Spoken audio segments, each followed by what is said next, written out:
What about your world? This your boy DJ Money Matt with Stopbeefinradio. Salute to everybody tonight. Got a special invited guest coming on from California. Just waiting for him to tune into the live. Maybe just a few moments. What about your fam? I see you in the live now.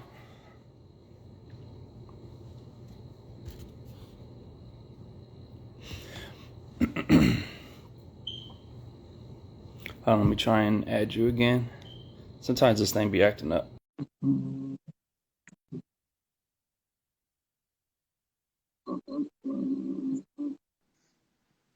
Yo, what's up? Yo, what's up with your fam? How you doing tonight? Pretty good, man. How you doing, man? Man, I'm blessed, man. I appreciate you taking time to do this interview with me. Hell yeah, man. I much appreciated. Thank you for taking the time for bringing me on. Yeah, and to get started, can you tell the fans and listeners who you are and where you from? I'm from California, Los Angeles, primarily in the San Fernando Valley. My name is Eazy Z. I'm a producer, one of the last producers that was with Eric Wright, 11,523, the godfather of gangster rap. I was brought in when I was like really young age, around 17 years old, and I was there during the last days when he was forming the new group with Pac and Biggie, and I was brought in especially for that project, and I was one of the producers of the architects putting that project together at the beginning, at the preliminaries. That's amazing. Congratulations on that. How did you get started in the music industry, and what made you decide you wanted to pursue this as your career? Man, I started with music at a very young age, back in the elementary school, just tinkering and doing things, and then the hobby became serious, and as people kept on checking out my music. They were liking it. My hood where I grew up, they were like, "Damn, that shit's dope. That shit's dope." So then that built upon it, and then I started reaching out. The way I did it is I tried to reach out to Eric, to Eazy E, because I wanted to produce just for him. Like, that was my goal. I didn't want to work with nobody else but Eric. That's dope. That's dope. Yeah. So with you being from California, do you think it made it easier or harder for you to get into the industry? Definitely, I guess a little bit easy, but it's still, man, it was a little, you had to be really cunning. You know what I mean? You had to come up with techniques and ways to get their attention, because they were so saturated with everybody trying to work with them. Like, and I was thinking, how am I going to get his attention? Yeah. I can tell you what I did to get Eric's attention if you want to hear that story. Yeah, that's great. Yeah. So what I did is I put together this was back in '94, so everything was on CDs back then. So so what I did was to make sure that Eric got to listen to it is I would FedEx the CD with a bunch of beats on there, and made sure I made sure that he would sign for it. So it was like kind of like a registered mail. Right. So I knew he was at the Ruthless Records office in Woodland Hills every Friday, because I would call him and he would pick up, and I'll tell him, "Hey, E, man, I sent you a package. Check it out." So I kept on doing it. I kept on doing that over and over and over again. And on the third time, he finally took a listen to it. Every Friday afternoon, I would call him at Ruthless Records in Woodland Hills, and I knew he would be there. And then he picked up, and then he was like, "Okay, man." He goes, "Oh, that's you. You're the motherfucker who's like sending me all this mail and shit." Right. I'm like, "Yeah, man. I'm trying to get you to listen to my shit, man. Because I got the shit that you need." Because at that time he needed help desperately, because he was up against Dre, Death Row Records, and and then he was and it was barely the cusp of him bringing in all these different talents at that time. So he had all these different solar systems going at the same time. So I knew I had to do that angle to get into it. So he finally listened to it, and he's like, I figured, and he said, "Fuck, man, that shit is dope as fuck." So he told me to come down to the studio. And at that time in Glendale was one of the cities here. Big shout outs to all the Armenian community, Glendale. So I went down to that studio and had a meeting with him, and then we played the beats on the studio, and he's like, yeah. He goes, I'm signing you. But at that time I was 17, so I was 17 years old, so he couldn't really sign me. But he kept me coming to the studio, and he kept me close, and he would keep me away from everybody that was there at the time, because he had me just working on this special project. He's like, he kept saying it was a secret project. He goes, I'm just going to keep you beside me. And I was like, I was like, whatever you need me to do, Eric, I'm gonna do it. And then at that time, and then what he did is he booked me. He blocked out the studio, and I was there. I would ditch high school at that time because I was a senior. So that right after homeroom, I'll check in, make sure I got my attendance, hopped in my fucking Cadillac, and drove down to the studio and then started working. And I'd be there 12 hours a day, writing tracks. And then he started telling me what the project was about. He's been having meetings with Biggie and Pac, and then it's going to be a whole new group, kind of like the Penthouse Players Clique. I don't know if you know that album, with Player Ham and Tweed Cadillac. When he brought in DJ Quick to produce it, and then he would bring in AMG, and Eazy would come in as feature rappers.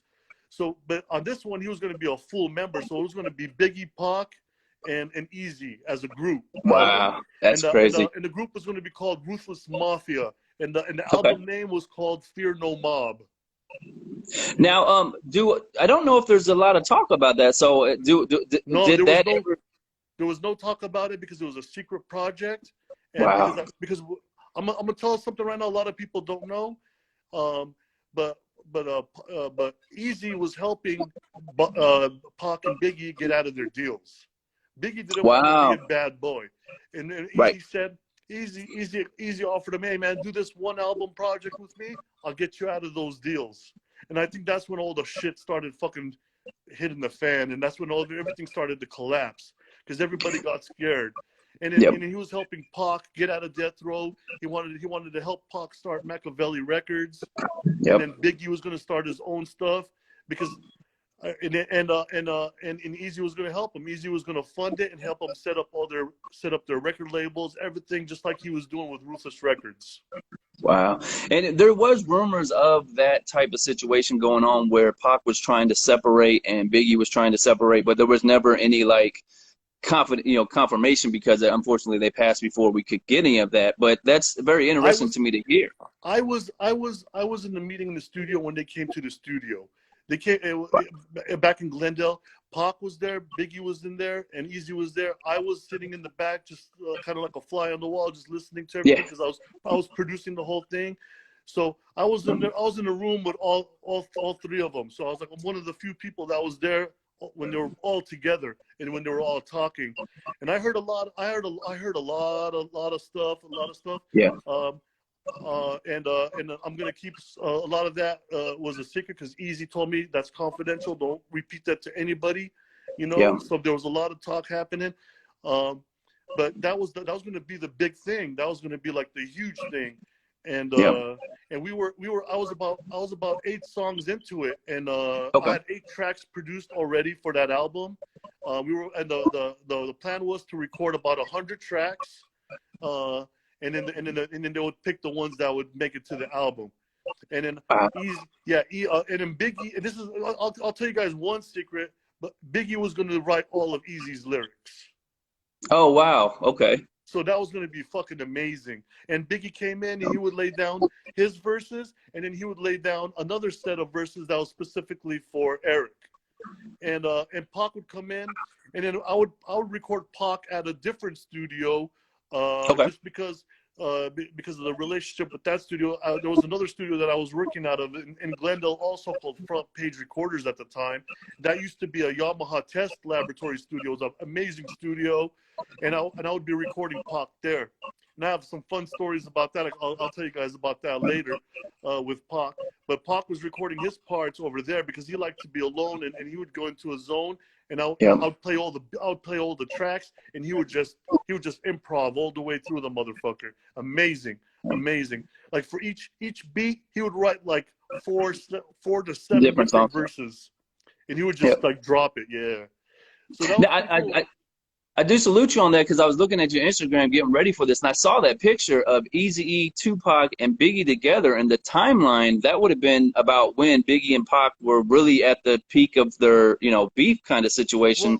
So it's really cool. The beef ended. There was no more beef. Like that's the Oh wow. crazy shit was because this was all after that, after that fact, and Yeah. and then. So I mean I don't know what the beef how the beef was really manufactured, but they were cool. They were when they came together, they were like brothers. They were like and it was easy. They would both pick on Eazy because Eazy was small. You know what I mean? Mm-hmm. And I was taller than all of them, and I was 17 years old. They were all short. They were all little guys. You know.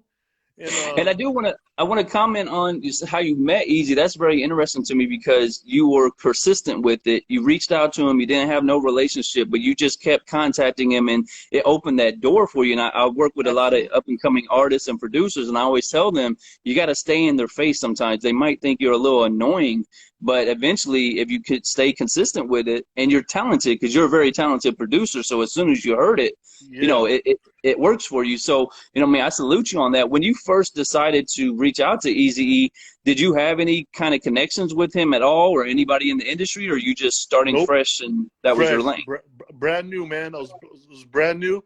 I knew all the neighborhood gangsters were loving all my tracks. And I was like, you know what? I need to get this Eric, and more people saying, man, I could hear Eazy rap on this. I could hear, you know, this is like some NWA. This is like some Compton's Most Wanted, some new West Side Connection type shit. And I was like, I just want to work with Eric. I just want to work with Eric. So in my mind, I go, that's the pinnacle. That's the zenith. So I had to get to him no matter what. Now, was that because you were such a fan of his previous work, or was it because you seen how he handled his business? Like, what was it about Eazy E that really grabbed you and, you know, made you want to do that? Because we know now he's this amazing businessman. He was all these things, but at that time, you know, I mean, what was it about him that stood out to make you want to, you know, make him the main focus for what you were doing? I think it was everything about the man. It's everything he did. It just made sense. I go everything he did was just like logical. So that naturally just gravitated to me because, you know, I'm like a math kind of guy. So everything he did was like it made sense. Like it made sense. Everything he said, it made sense. Like everything he talked about, like it was just.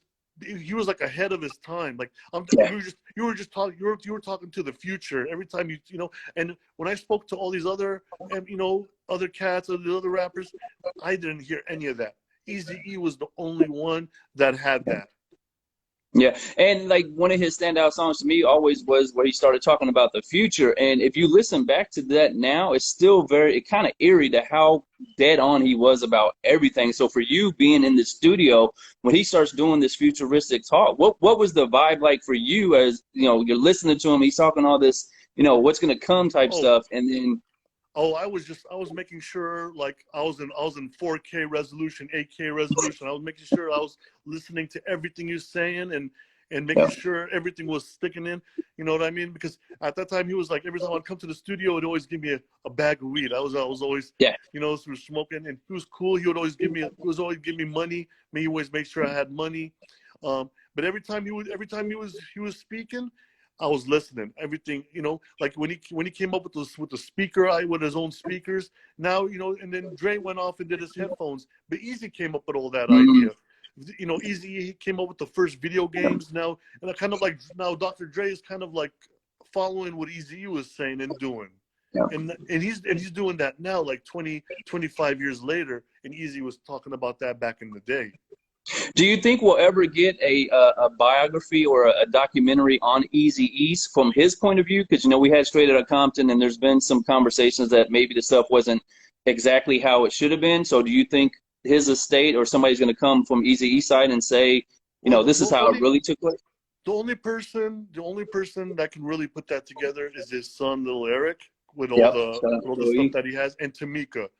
And but those two, I mean, I don't know what kind of relationship they have. I mean, up to now we've seen nothing. Everything's been locked away.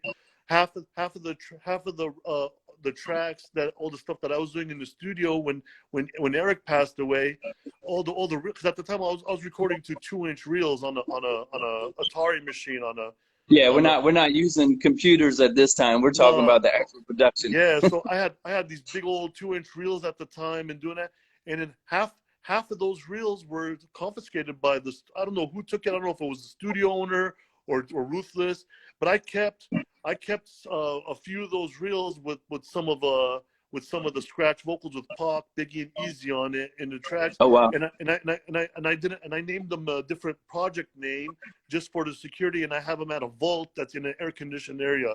And oh wow! And so I have that there, and the way I'm treating that is that's the Titanic at the bottom of the ocean. Yep. It's never going to get resurrected, and we're going to keep it as a tomb there. You know what I'm saying? Well, and I do want to go into, because I know you're very futuristic yourself, like robotics and all that. So I was going to ask you about NFT. So what you just said brings an idea. Are you going to create some type of NFT maybe that allows the public to finally hear those? Oh yeah, I'm working on the new Bone Thugs and Harmony album right now. I've been speaking to Lazy and all 5 members, and we're going to do the alternate universe West 1999 album. It's on my Instagram page. You can see the album cover there. I've been talking to Dre about it. So Dre's been like back and forth. Like Hittman is the one who got me into that inner circle. He introduced me to Mailman, introduced me to Dre and all the Aftermath staff. So I'm really good with them. So right now they're busy working on all the new stuff. So I'm kind of like I'm not part of that circle. But I am working with Hittman on new projects. We got about 300 tracks already done with Hittman. And then we got an album coming out with Hittman, probably maybe next year sometime. And it's called 187.9 K Hit. And we have Hittman. Yeah, Hittman was one of the standout people from Chronic 2001. Like we know his voice, we know his production, and like so there is a big dying fan base for that. But you mentioned the Bone Thugs and Harmony project. That's really interesting to me because I'm from Indianapolis, Indiana, so Cleveland's right there, and my people work with Bone a lot. So for you, when you were there when Bone first was brought to Ruthless, right? So they were when they were doing Creeping on the Come Up. They were recording at the studio where E put me to do the Ruthless Mafia album. So I saw them a little bit at that time, but they were like I said, they were in a different solar system. That was being managed by DJ Yella, MC Ren, and the DOC were doing all that stuff. So I wasn't really part of that. Like Eazy kept me away from all of it. He didn't want me to be He didn't want me to get any elements from any of that. He wanted me to just keep my element, and so because he wanted that project to be completely different from everything else that was happening. He wanted to keep you like his secret weapon a little bit. Like if he exposed you to everybody, then everybody would have your stuff, and then it wouldn't be as special when he got to present it to the world, I think. Exactly. So it's kind of like Skunk Works. We were building the B-1 bomber. You know what I'm saying? Now, with Ruthless, Bone comes in, and like you said, you were there for Creeping on the Come Up. You might not have been in the room or working with them, but how exciting was it for you as a young kid to see this new group come in and they grab the world by storm the way they did? They sell all these albums, they have all this success, and it's from your guys' camp. So for you, it was magic, man. All I know it was perfect timing. It was like the perfect, like the planets aligned at that time, and it was just, all I can say is all those 5 guys are magical human beings. That's all I can say. It's like they're it's for them to bring that flip style, it's and harmonizing it, and with Eazy and with all the guys that were behind it, it was amazing. So it was very inspirational. I was watching that, you know what I'm saying? I was watching it like the Hubble Space Telescope, and making sure I took some elements out of that to incorporate it into the Fear No Mob album. Yeah, and I think this is a perfect time to talk about, because there's a lot of people that want to be in the music industry, but they don't realize how many people are involved in these processes. Like you see the album, the artist, and the producer, but from your experience, how many people are in the studio at the time creating these magical projects? I mean, like it's not just the people we know. There's always other people behind the scenes. Oh yeah, I mean, you had like everybody had their 2 cents in it. You had the musicians, you know, everybody was like brainstorming it. You had the songwriters, musicians, producers. You had the ghostwriters. I mean, and then you had consultants too, like even like, and it just you know, a lot of the women also had a big influence behind it because they wanted to see if the women were vibing to it, you know, and Right. you know, and a lot of the you know, secretly a lot of the women, you know, they were in the ear of you know, a lot of these dudes, and they were telling them, oh, you know, that ain't, you know, you want to get the ladies aroused and dancing, and that's when you know you got something, you know. I think Fat Joe said it. He said it recently. The cheat code to music is you sell to the ladies. The ladies will get everybody else involved. So if your songs are appealing to a female, then it works. Like, you know, the guy's gonna want to see what the female's doing, and it's just how it works. Now with you, like you said, you work with Hittman, and you know, with being with Ruthless, did that cause any kind of conflict for you? Because we know, you know, the history of Ruthless and Aftermath. When you were brought to Dre, so to speak, did there have any kind of pushback because of that? Nope. Wow. No. It was like, because like I said, all that beef stuff was, you know, a lot of that stuff was imaginary. That was like built off by the media. The media. And so in real life, you know, Eazy and Dre, they made mans. They were working on the new NWA album during that time, and they were doing, and then they were working on other cats, you know, the other things too that were like supposed to come out. Like I was also there when the App Band Clan. I don't know, do you know what the App Band Clan is? Mm-hmm. You know, when they did the song "The Puddles of the H2O," which they're the Black Eyed Peas now. You know. Yeah, I was gonna say that then they were called the App Band Clan, and they actually came into the studio, and I got to see them in the studio too. You know, and then but then they after Eazy passed, and then they kind of disappeared and went off and did their own thing too. You know? Yeah, from your viewpoint, you know, because you were there when Eazy passed, you know, we lost a great, we know as fans in the world, but for your guys' operation, the Ruthless operation, how impactful was that? Like a lot of people did leave and all that, but like, you know, for your viewpoint, when Eazy passed, what really impacted the Ruthless brand or your guys' operation? Eazy E was the main processor, you know. Okay. He was the Intel chip. Like once that chip was gone, everything was just parts and pieces now. So he was more hands-on than people maybe realize. They thought he was just the money and maybe just the artist, but from your viewpoint, being there, he actually was more hands-on day-to-day operations, making sure everything worked the way it was supposed to. He was a conductor. You know, like he was an octopus. He like I said, he had many different solar systems going. He kept a lot of things independent and from each other. But he had a lot of things going. He was the first to bring in different cultures. Like, you know, like my background is I'm mostly Armenian and mixed with a little bit of Israeli. You know what I mean? So he, you know, I was teaching him about he didn't know what Armenians were or what all that stuff, you know, and we were in, you know, and I was telling him about him, and the person that really was into it was Pac. When I would speak to him about Armenians, he didn't even know that the Armenians were the first Christians. He didn't know the first church was built in Armenia. I educated him on all that, and he was blown away. He says, you know, all these history books are lies. He kept saying the history books are lies. So he was like even more passionate out to bring, you know, and then there's a video thing of him saying, oh, we got these lost tribes, you know, the Mexicans, the Armenians. I don't know if you ever heard that or not. I could send that to you if you know that. But I'm the one who educated them about the Armenians and all that. So that's why him and Eazy and also Biggie was like, man, we need to bring all these cultures in. Like, you know, we're like, you know, there's a lot of things that we haven't even tapped into yet. You know, all this stuff. And even BG Knockout is Middle Eastern. And everybody thought he was black. He's not black. He's Middle Eastern. He speaks Arabic. You know what I'm saying?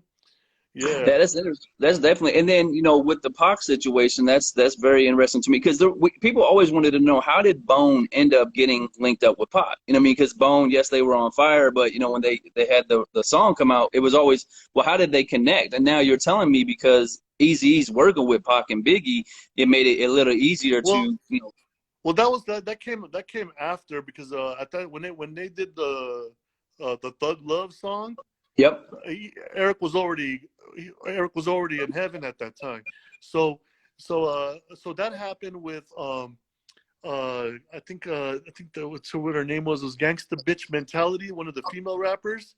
She had a relationship with Pac, and she introduced to Busy Bone, and Busy Bone is the one who put all that together. Okay. And she was actually she was actually rapping on that song, but Ruthless Records removed her from that track. And when you were in the studio with Pac in those days, like, what was one thing you saw about him that, you know, really showed why he is who he is? Like, you know, I mean, we all heard stories about his studio, being a studio rat and his work ethic, but you getting to see him versus other people, was there something that just stood out for him? And, you know, and Biggie too, you've had both of them. So for those two people, what was it about both of them you think that made them excel the way they did? Pac was the spearhead.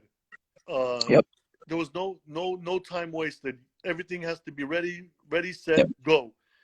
Biggie, on the other hand, like, he was more laid back, more chill, but he would push, and he would try to push like Pac, because he would see what Pac would do, and then, you know, like I said, Pac was kind of like he was like the model, you know, like the model rapper, like everybody wanted to be like everybody him. wanted to be him. And Eazy loved that work ethic about him, and that's why they all connected.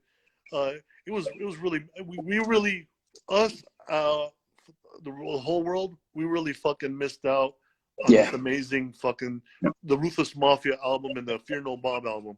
We fucking we really fucking missed out on something special, you know. Now you're right. You're dropping a lot of stuff I don't know people have known, so I appreciate that. When you met Hittman, how did you guys meet, and then what made you guys decide to start working together so closely? I mean, because, you know, you have a great bond and you're doing stuff collaborative. What was it about Hittman that made y'all want to do that?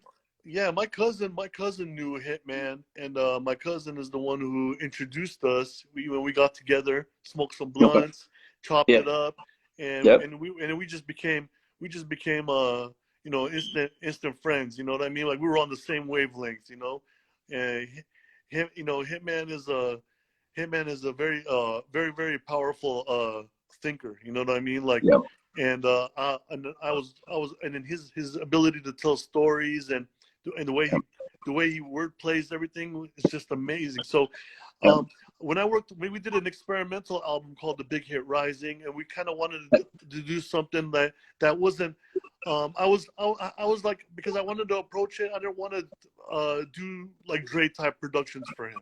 Everybody was expecting, oh, you're gonna make something like Dre and all that. I told him I was not going to do that. I'm going to do something more experimental and more storytelling type. I wanted the music to be the soundtrack to his storytelling. So we kind of did it that way, and we wanted to do a dark little vibe off of it. And it was a little EP that we put together.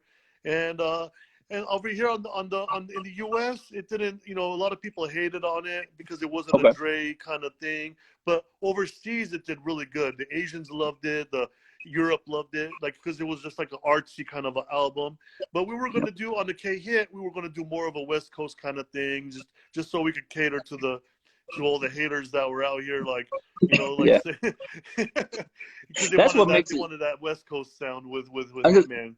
That's what makes it really hard for artists and producers as yourself. Once you've had some success, they want to put you in that box, and they're like, I only want to hear this sound from you. And, you know, Hitman's a super talented person, so I appreciate that you were trying to give him a different sound, because if he's just stuck in that West Coast sound, then they don't get to see how great he is. And then you're right, overseas is more accepting of these different sounds because they're not, you know, in love with him being a West Coast Dre artist. So when you first started promoting that project, like you said, and it might not have got the same exposure locally or in the US, but when you started seeing it internationally, how did that make you guys feel, knowing y'all from Cali, but China and all these countries around the world are running to your music and, you know, really loving what y'all do?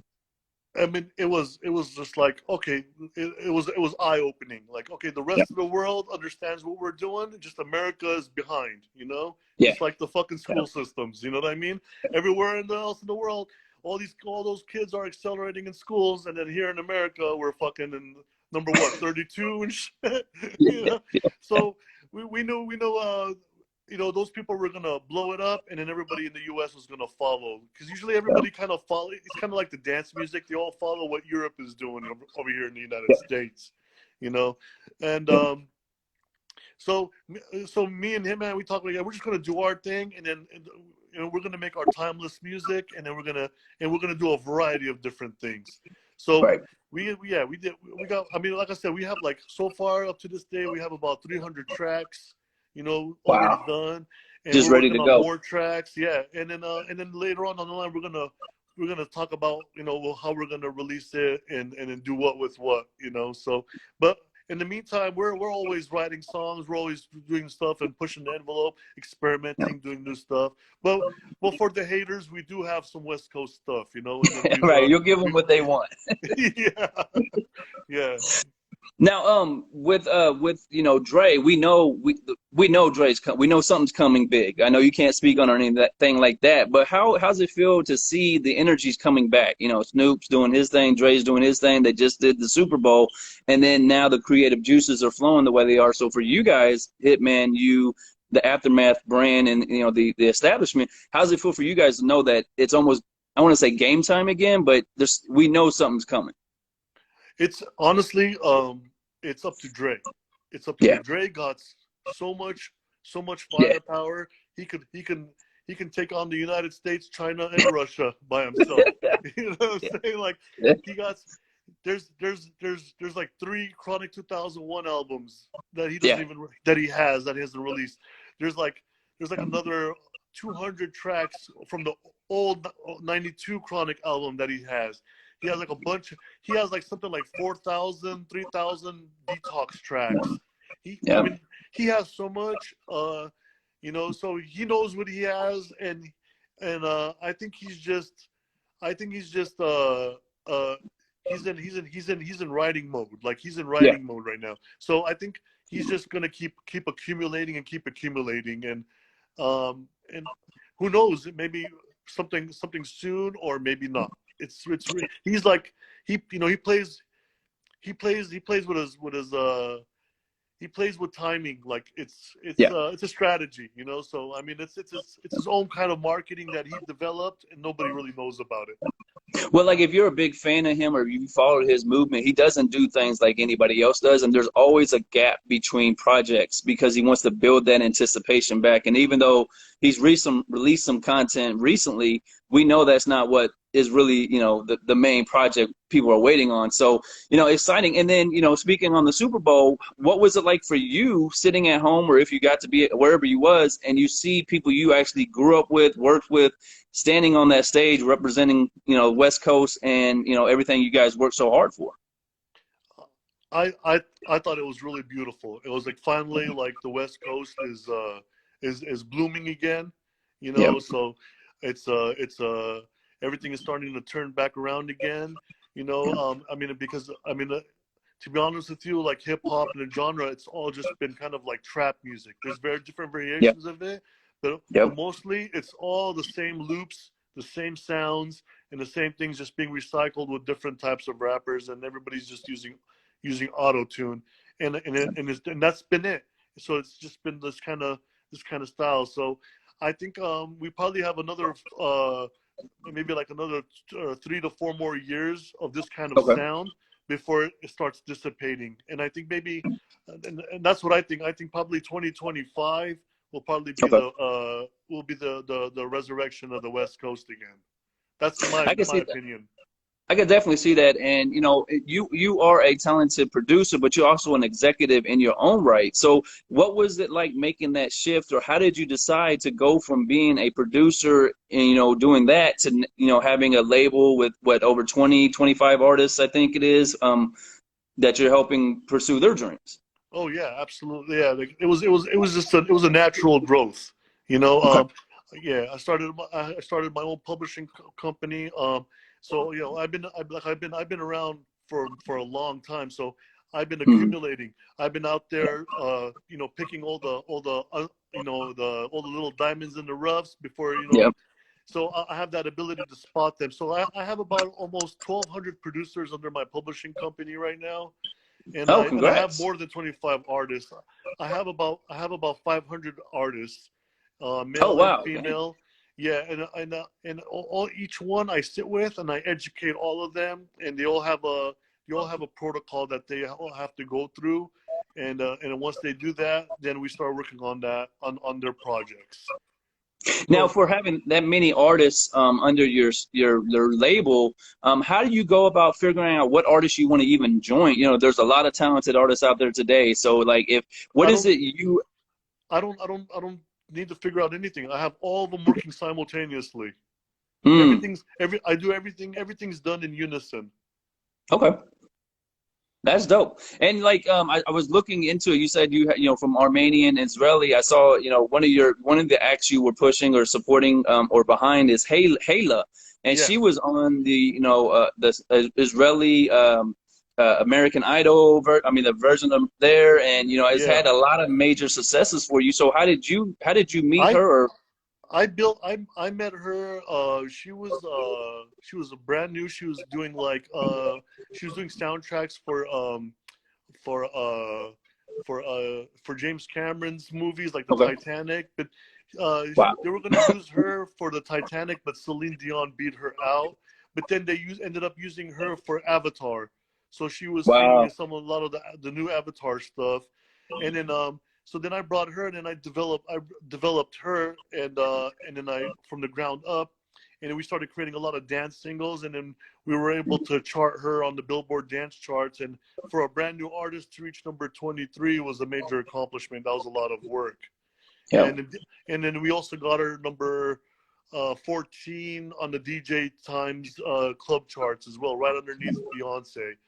And so we released a bunch of stuff. Currently, I took down all of her music off the streaming stuff because I'm renegotiating a new deal with a new company for her, and then Okay. all her old music, old catalog will be back up again soon. And then next year we're gonna release a whole new brand new a world album with her, and then Wow. taking the kind of the same road as Shakira did.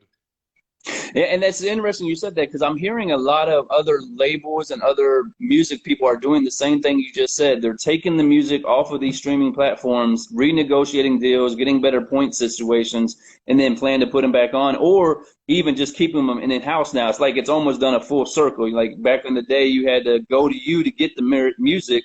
Now it's like people are starting to do that. Is it hard to make that transition for you, going from the old style ways of putting out music to the streaming world to now, we talked about the NFTs. Like for you being an executive, how has it been navigating through these different changes? It's been actually really easy, and it's really Okay. the process is really easy. Like I said, the only barriers are the contracts you have with individuals. But if you can get out of those contracts, everything else is pretty much it's just a busy work. Yeah. And for advice for artists or other people, I always ask this people who I know are in the industry, when artists are going to get their first situation, should they take the advance or should they just take the opportunity? Like so many artists get caught up in, I didn't get an advance and, I want to get signed. I want this machine behind me, but they didn't give me the right number. So for you and the viewpoint you've had with all your artists, do you feel like it's what's more important, or how do you think it works the best, by having artists take these advances and getting those, or just getting on the team and working to build their brands? Um, well, yeah, I mean, all these opportunities are unique. You kind of got to see what they're offering, and then it also depends on which genre you're in. Because like the Okay. pop music right now, the pop music current market price to develop a pop artist, you have to have about $15 million to spend all year long to brand that artist for pop Wow. music. You For said dance 50 music, million, right? Not 50,000, not, yeah, you said 50 million, right? 15 million. 15. Wow. Yeah, that's the current market price to blow up as a pop artist in the United States. That's just the United States region. Yeah. And then for hip hop and everything else, it's about like $5 million to be like a branded good trap artist, hip hop artist, about that. So the best thing to do is to create a catalog of music. I would say if we were brand new artists, create your own music, like at least a minimum of 100 tracks. You know, set up your publishing with ASCAP or BMI, and then try to get it to like music supervisors to get your music placed, to get you some passive income to help you get the snowball effect going. That's a great game. And then, you know, I spoke on, you're very futuristic. I was looking at your Instagram. Some of your pictures are just amazing to me, like the robotic stuff. How did you get into that? And like, what is it about the robotics and the futuristic stuff that you gravitated to that made you really push it the way you are, or made you get involved with it? Because you definitely have some of the best images I've seen in a while on your stuff. Thank you. Appreciate that. And thank you for noticing that. You know, like, yeah, I'm trying to cater to people who have high IQs, who can understand and dissect those images, you know, and thank you for seeing that. So that shows a high character in you, my friend, you know, for realizing that. And yeah, like I said, I was a math kid, and I got into electronics, you know, right after the music stuff. Because I wanted something to like a contrast between music. I wanted something more logical and in an art, and it had so I could escape to different worlds when I needed to. And I was really good, and I became really good with electronics and building stuff and putting things together and inventing new stuff. So when I went to school on that, my professor noticed my talent on that, and then he recruited me, and I got to work on a lot of military projects and stuff, and building military robots and stuff like that. Yeah, and then later on down the line, once I get a better foothold into this music, and get everything caught up, then I'm gonna create my own robotics company as well too, and then that's gonna help. And then I'm gonna merge the two with the music industry, because I have some really cool ideas with that. Kind of like the way Dre is doing the hologram, I'm gonna be doing music with the robotics as well. Yeah, as well. Yeah. That's really dope. And like we mentioned, like I saw you had like Oculus in 2019. Before anybody even knew what they were, you were doing a song or something about Oculus. And, you know, from your viewpoint, you know, how exciting is it to know we're moving into this metaverse, these NFTs? Like, for a lot of people, they don't understand it, but I can tell by you know what the future is because you're in tune. How exciting is it for you as a label owner, executive, to see the possibilities that are going to come from this metaverse stuff they're moving into? Again, that's you know, it's the singularity. You know, like, you know, we're slowly evolving. I mean, a lot of people are scared of it. A lot of people don't want to be a part of it, but we are slowly merging into becoming cyborgs, whether we like it or not. You know? And I'm also a spiritual person. I also believe in God as well too. Because that was also reinstilled in me because of Stephen Hawking. When they you know, a lot of people don't know this, but, you know, no one really asked the questions is, why did Stephen Hawking, you know, stay alive for so many years when he had that, when he had that disease? A lot of people immediately pass away from that and they die away, but he stayed around for many, many years because the military, the US and the British, they used classified medicine on him to keep him alive until he finished the theory of everything. And when he finished the theory of everything, he realized God existed. And right before they pulled right when he gave that formula to those both militaries and they removed the classified medicine from him, he asked to go and become a born-again Christian before he passed away. Wow. So what does that say? So a guy that was atheist all his life becomes a Christian right before he passes away because the math proved to him that God exists. Even Elon Musk says we're in a simulation. It's not a simulation. God created all this shit. Well, God created all of this. It's just like, you know, you can use so many different euphemisms to call it whatever you want, but you know, down the line, it is. And I don't even believe in aliens either, to be honest with you, too. Because I mean, we've had all the Hubble, we've had all these telescopes looking everywhere. The Bible said there's no aliens, and to this day we still haven't. You know, and they said, "Oh, the government is covering it up and all that." No, if there was a higher civilization, they would be talking to all of us, not just to a fucking government. Yeah, it's great you said that because I tell RX the rapper, the person who introduced us, man, I always tell him God has a vision. You know, I'm a very Yes. spiritual person. I'm a religious person as well. So the fact me and you were even talking is because he has a vision for everything going on. Speaking of RX, man, how did you guys meet? You know what I mean? And you know what I mean? That's one of my favorite artists right now, independent, very talented guy, very hard driven, Man, working hard. How did you RX. guys link up? Yeah, RX is a beast, man. That's Yeah. you know, the way I see RX is do you remember the movie The Abyss? Yeah. Remember at the Yeah. very end when the big wave was like right there about to wipe out humanity? That's what Yeah. RX is right there right now. The guy's Yeah. amazing at improv. You give him a track, he just comes up with songs. He's Yes. like the goose that keeps laying the golden egg, you know. And Yes. yeah, we met in our 420 practices. You know what I'm saying? Okay. Yeah. Yeah. So He told me that. yeah, so once we met each other, man, we just right away connected. You know what I'm saying? Like I said, when you're on the same frequency, the same wavelength, it just syncs. You know, like time code. You know?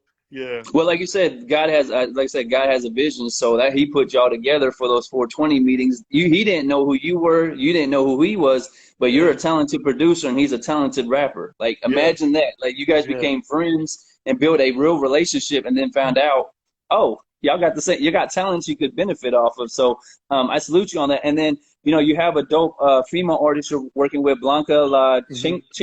Changa. Yeah. Blancalachingona. So that's Blanca Changa. the badass in Spanish. Oh yeah, she's powerful, man. Like in the Latin game, like I mean, I hear a lot of different, a lot of MCs, but her, I think she's better than all the dudes, better than Wow. all the females that Okay. are out there right now. And she's just and we're just gearing her up right now too. I produced about 300 tracks for her, so Okay. she has about 25 done right now. So we were about to do about another 100 tracks, and then next year we're gonna push her really hard.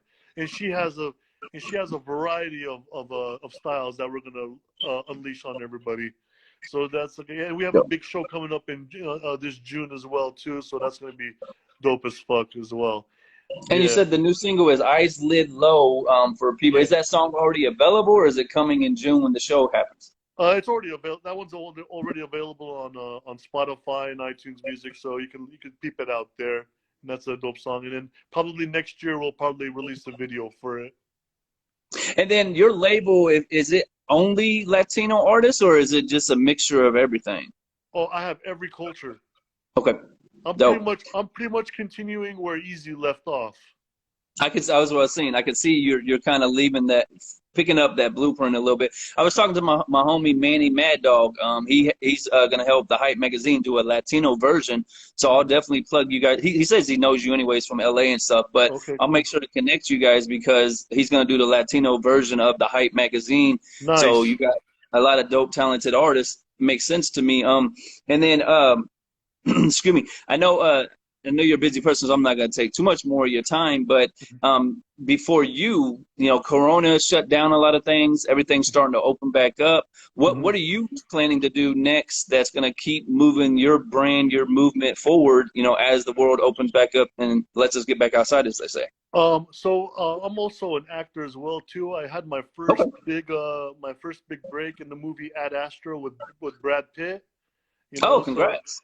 yeah, yeah, yeah. I was in that movie. I played a Mars military security guard. I went to an audition on that, and then Brad Pitt came out and he booked me for that role personally and everything. So I got to work with him on that, Yeah. and he connected me with all that stuff. And then I made a small appearance on the Two Broke Girls on CBS. Oh, wow. Um, Okay. yeah, I like this. and then I also made an appearance on a Superstore too on the CW network. Yep. And then I've done a couple of minor roles on NCIS and Criminal Minds, and then right now I'm testing for a new Spielberg movie called Robo Apocalypse. Oh, So that'd be I good might for have you. a scene. I might have a scene with Anne Hathaway if that goes through. So there'll be a lot of big acting stuff happening, and that's gonna help push everything along as well. Well, I want to congratulate you on that because when most people say I'm a little actor, I'm just getting acting, like they got a little part. No, I work with all these major stars. I've been on these major roads. And we mentioned RX, you know, he's got the Captain series. Shout out to Yeah. Tiffany.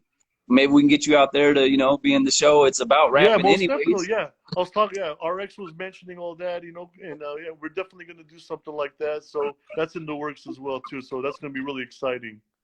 Yep. And then, like I told RX, and just to let you know, man, I love breaking music. So any songs, you sent the one I'm gonna do Blanca's. It was like it was all Spanish, so I couldn't understand it, but I plan to Yeah. post it up for you anyways. Okay, But cool. anytime you have songs or any priorities, you know, this you got my direct information now. Let's keep building, and I want to help Yeah, break your artists. And like I said, for me, RX is you know somebody I'm really trying to help get out there. So I'm glad to absolutely. have people like you on the team. And as you know, man, he's got so many legendary people behind him. It's Yeah. inevitable what's going to happen next. Oh So yeah.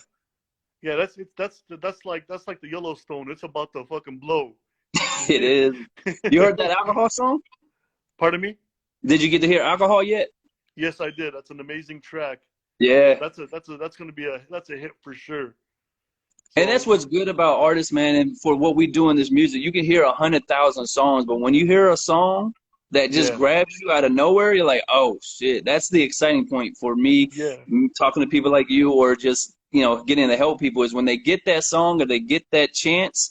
You know it's going to be a great situation. So before we get out here, if anybody wants to meet you, link up with you, or want to connect with you about things you're doing, what's the best way to contact you? And like I said, if there's an artist out there that would be interested in maybe soliciting to be on your label or a part of your agency, what kind of things are you looking for from them before they should reach out? but to be honest with you, I kind of want them to approach me when they're raw. I don't want them Mm. if they know nothing, it's better because then I could install all Yep. the firmware and operating system, you know, Yeah. fresh into that hardware. You know what I mean? So I could have Yep. them working on the same wavelength as a robot automata.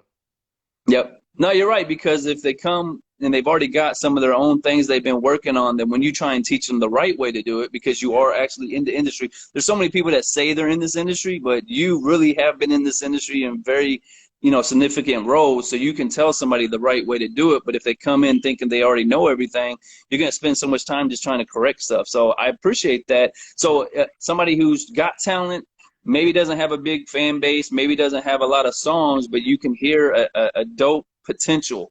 That's what you're looking for. absolutely. And then And you mentioned the new Bone Thugs and Harmony project. Are we able to give any idea about when that's tentatively to be released, or is it still in the works and being scheduled? it's still in the works. It's still in the works. Yeah. So that's gonna be a while. But we've got preliminary tracks for it already. We got the foundation laid out. It's just all logistics now. Yep. And it's perfect timing because everybody's ready, because you know the verses, they want to see, they want to hear it again. I Yeah, know and Crazy that's Bones gonna working on. be and that album is gonna be an NFT album. There you go. Hmm. Yeah, see what I'm saying? Like for an executive like you, it makes it easier now. You don't have to pay all the money for pressing and distribution no more. You just put it on an NFT and you know sell it, and then keep selling it, and people keep getting money. And then you can package all the different things you guys do, the merchandise. I know you got your own weed brand company and stuff like that, Uh-huh. so you have a Yeah, lot of stuff you can offer the fans. absolutely, exactly. So it's endless. The opportunities are endless with that. So Now, yeah. oh, sorry. I was gonna say before we get out here, because Uh-huh. they'll cut us short after an hour. Is there anything else you want to let the fans and listeners know? And then once we're done, I'm gonna repost this. You'll start seeing a whole bunch of tags and everything. So, Like I said, if there's artists out there that want to get involved, just hit me up on the IG at Robot Automata, send a DM. I would love for you guys just to come raw and without any pre-existing conditions, so I could okay. install all the software fresh inside them. And Yeah. other than that, man, 2023, we should start trickling out a lot of new stuff, Okay. and hopefully God willing, we'll have a powerful start for 2023. I believe it, man. I see a lot of great things what you're doing with the major names you're mentioning, but then also your label, the people you're pushing. Like I said, we mentioned Hayla. Like, if anybody catches this, go check out who she is. She's a very talented singer, and she's backed by a lot of celebrities in LA. So, you know, sometimes fans got to know an artist is on the right way up. Well, she's already way up. Like, we're just now catching on to her a little bit, but if you look internationally, she's a major superstar already. So, you know, and very talented. Yeah, and that was from scratch. We built her from scratch. Dope, man. Well, I appreciate your time tonight, and you have a great night. Thanks, brother.